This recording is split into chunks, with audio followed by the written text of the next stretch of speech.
Hello guys, मेरा नाम सर्वेश सरोहा है।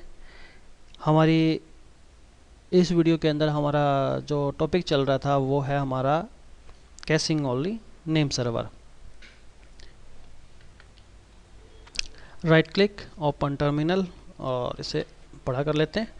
हाँ जी, आप देखते हैं जी, हमने कमांड चलाई थी rpm Q list bind, enter press कीजिए। हम बात कर रहे थे वर्ड नेम्ड की। वर्ड नेम्ड आपका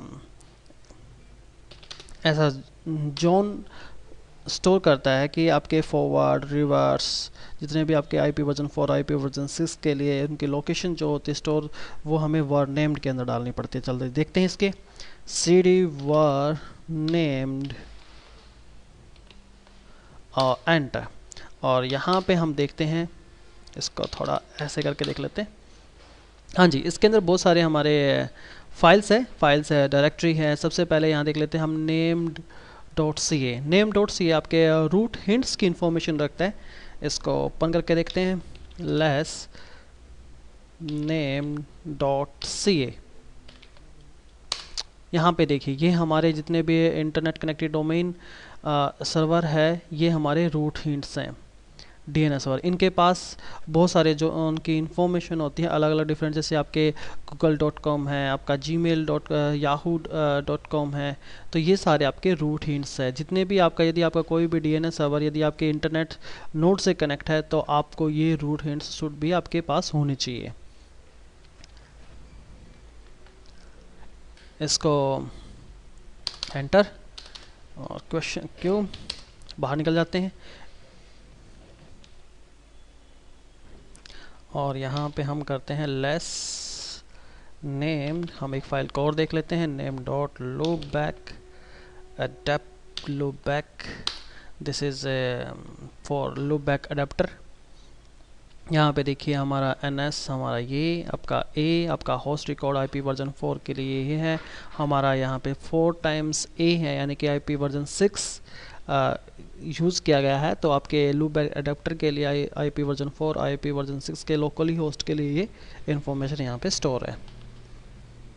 इसके बाद हम देखते हैं empty और एंटर प्रेस कीजिए। इसके अंदर भी हमारा लूपबैक अडेप्टर का ही रिकॉर्ड्स है, आईपी वर्जन 4 और आईपी वर्जन 6 के।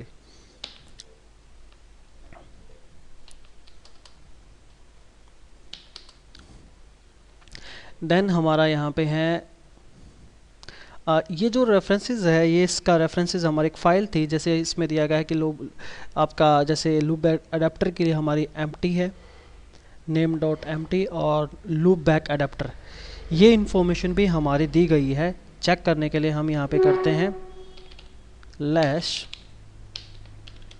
etc के अंदर हमारा है नेम्ड डॉट rfc जोन और इसके रेफरेंसेस यहाँ पे हैं।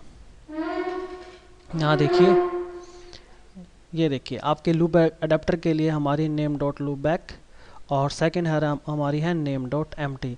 0 हमारा यहाँ पे स्टैंडर्ड डीएनएस स्टैंडर्ड है। इसके बाद हमारी फाइल है एक नेम डॉट लोकल। अभी तक मैं आपको ये बता चुका हूँ, नेम डॉट सी के अंदर आपके जितने भी रूट हिंट्स होते हैं वो इसके अंदर होते हैं। नेम डॉट empty आपके लूपबैक अडेप्टर के लिए है। नेम डॉट लूपबैक ये भी आपके लूपबैक अडेप्टर के लिए है, जो आपके रिकॉर्ड्स स्टोर करती है। नेम डॉट लोकल होस्ट, इस फाइल के अंदर जितने भी आपके इस कंप्यूटर पे लोकल आईपी चल रहे हैं उसकी information name dot local host के अंदर आपको मिलेगी। तो इसको भी हम चेक कर लेते हैं। ls less named dot local host और एंटर प्रेस कीजिए। इसके अंदर जितने अभी जो रिकॉर्ड्स है वो आपका आईपी वर्जन यही हमारा लूपबैक अडेप्टर का ही चल रहा है और लोकल आईपी वर्जन 4 और आईपी वर्जन 6 की इंफॉर्मेशन आपको यहाँ से मिल जाएगी। इसके अंदर हमारी डायरेक्टरी है, जैसे स्लेव डायरेक्टरी है। इस स्लेव डायरेक्टरी के अंदर हमारा जो स्लेव रेप्लिकेशन जो डाटा स्टोर होगा वो यहाँ पे होगा। ये हमारा स्लेव, यदि आपका ये वाला जो डीएनएस सर्वर हमारा स्लेव वर्क कर रहा है, जितना भी हमारा सर्वर से और स्लेव के बीच में रेप्लिकेशन होगा वो इन्फॉर्मेशन आपकी यहाँ पे स्टोर होगी, डाटाबेस सारा स्लेव का। इसके बाद यहाँ पे है डायनेमिक। डायनेमिक के अंदर आपके जितने भी डायनेमिक, यदि आपका डीडीएनएस आपने परफॉर्म करना है तो वो इन्फॉर्मेशन आपकी यहाँ पे डायनेमिक इसके अंदर आके स्टोर हो जाएगी। डेटा जितने भी हमारे लोग रेपोजिटरी होती है वो भी हमारा डेटा के अंदर स्टोर होगा। चलिए अभी एक बार चेक भी कर लेते हैं इनके अंदर एक्चुअली भी है क्या। यहाँ पे हमने डेटा एंटर नथिंग, और डायनेमिक के अंदर देखते हैं, डायनेमिक के अंदर भी अभी नथिंग मिलेगा आपको, और स्लेव के अंदर भी यहाँ पे आपको कुछ भी नहीं मिलेगा, क्योंकि अभी तक हमारा कुछ ना तो हमने डाटा हमारा कुछ हुआ है, ना हमने डीडीएनएस परफॉर्म किया है, ना हमारा अभी से स्लेव चल रहा है, इसलिए इसमें कुछ भी इंफॉर्मेशन स्टोर नहीं हुई है। चलिए स्टार्ट करते हैं हम। Start and explore caching naming server. आप कैसे स्टार्ट और स्टॉप करोगे? सबसे पहले हम अपनी सर्विस को ऑन कर देते हैं, तो check config,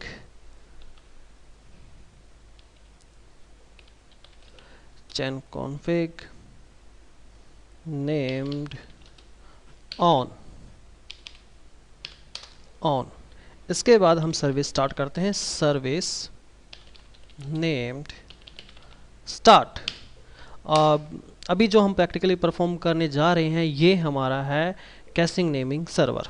caching naming server करने के लिए हमें अपनी सर्विस को स्टार्ट करना पड़ेगा।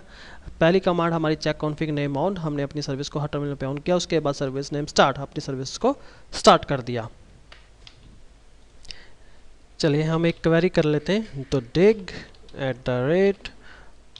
@localhost www.radhana.in और एंटर। देखते हैं हमारा जो कैशिंग नेमिंग सर्वर हमारा प्रॉपर्ली वर्क करेगा नहीं करेगा, इस नाम को रिजोल्व करके देगा या नहीं देगा। देखिए इसने इस नाम को रिजोल्व करके दिया। अब सबसे पहले हम यहाँ पे देखते हैं, यहाँ पे dig कमांड ने यहाँ पे एक वन सर्वर फाउंड किया एट द लोकल होस्ट पे। इसके बाद जो हमारा क्वेरी सेशन था वो था हमारा www.radhana.in। इसके बाद जो आंसर सेशन आया, आंसर सेशन में इसने दिखाया www.radhana.in और radhana.in। ये हमारा इसने जो रिकॉर्ड्स है ये हमारा टाइमिंग है, प्लस IN आपका इंटरनेट रिकॉर्ड्स है, और A आपका होस्ट और ये आपका IP, और इसका C नेम जो हमने यहाँ पे दिया गया है, C नेम इस IP को इस नेम में यहाँ पे डाला गया है। इसके बाद question session, answer session, question हमारा ये था और हमारे dig कमांड ने ये इसको आंसर सेशन के अंदर हमें आंसर दे दिया कि पर्टिकुलर इस radhana.in का जो IP है वो ये है, इसका C नेम हमारा ये है, इस नाम से किया हुआ है। इसके बाद अथॉरिटीज जो सेशन था उसके अंदर इसने दो सर्वर को फाउंड किया, NS सर्वर, यानी कि हमारे जो नेम सर्वर है वो हमारे हैं gns14.hostgoto.in और हमारा gns13। तो ये हमारे इस के लिए अथॉरिटी DNS सर्वर है।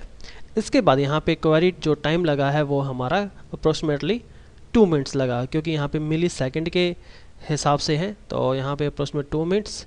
और इसी के बाद देखते हैं कि हमारा अगली बार यदि इसी को सेम क्वेरी की जाए, क्योंकि ये जो फर्स्ट टाइम हमने क्वेरी की थी तो रिकर्सिव क्वेरी जो हमारी थी अदर DNS पेपर फॉरवर्ड होती है और वहाँ से आपके सॉल्यूशन मिलता है। अगले जो हमने अभी यहाँ पे कैशिंग ओनली नेम सर्वर हमारा चल रहा है, तो अगली बार हमारा ये टाइमिंग नहीं लगेगा। तो देखते हैं कमांड, वापस कमांड चलाते हैं और देखिए यहाँ पे हमारा टाइमिंग कितना अगली बार चलाएंगे। देखिए कंटिन्यू आपका यहाँ पे, देखिए यहाँ पे टाइमिंग, ये हमारा आपका कैशिंग नेमिंग सर्वर है जो हमारे इस रिकॉर्ड को करीबन 1 घंटा इस रिकॉर्ड्स को अपने पास रखेगा। इसके बाद हम क्वेरी करके देख लेते हैं, NS लुकअप एंटर, हमारा है server local host enter www.radhana.in और देखिए हमने इसने भी एड्रेस को फाउंड कर लिया है।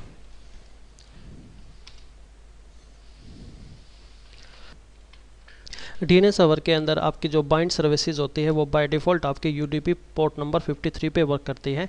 और यदि हम लोकल ही आपकी क्वेरी कर रहे हैं तो हमारा एक्सेप्ट होगा, लेकिन यदि कोई रिमोटली radhana.in के लिए क्वेरी हमारे पास सेंड करेगा तो हमारे पास हमारा जो डीएनएस जो कैशिंग ओनली डीएनएस सर्वर है ये हमारी उसकी क्वेरीज को रिजोल्व नहीं करेगा, क्योंकि आप देख भी सकते हो यहाँ पे net stat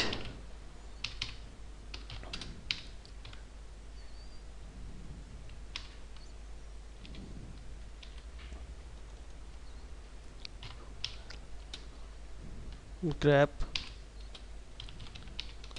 53 loopback adapter के लिए बाय डिफॉल्ट बाइंड है हमारा 53 BODP के लिए।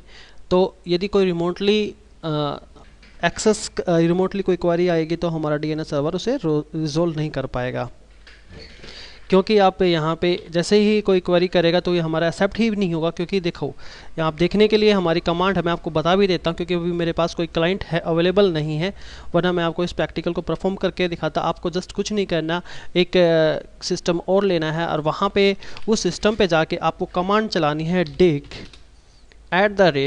और मेरे सिस्टम का IP, जैसे जिस पे आपने कैशिंग ओनली नेम सर्वर जो आपने बनाया है उस सिस्टम का IP आप यहाँ पे डाल दीजिए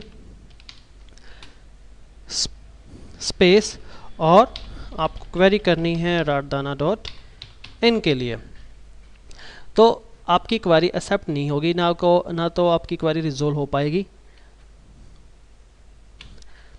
इसको देखने के लिए हम यूज़ करेंगे कमांड यहाँ पे नेट स्टैट, और यहाँ पे जब मैं आपके कैशिंग ओनली नंबर सर्वर पे देखूँगा यहाँ पे कोई भी आपकी क्वेरीज लिसन नहीं होगी किसी भी पोर्ट से इसमें। और यदि आप चाहते हो कि कोई भी रिमोटली हमारी क्वेरीज को कर सके तो उसके लिए हमें क्या करना पड़ता है, हमें ग्लोबल कॉन्फ़िगरेशन फाइल के अंदर हमें चेंज करना पड़ेगा name.config और एंटर प्रेस कीजिए। और यहाँ पे देखिए हमारा पोर्ट नंबर लिस्ट नंबर 53 है लूप बैक अडेप्टर, तो हम इसे यहाँ से बंद कर देते हैं।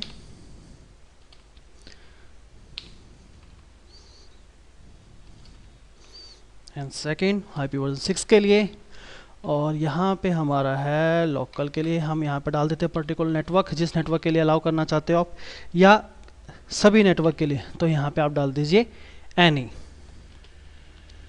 और इसके बाद सर्विस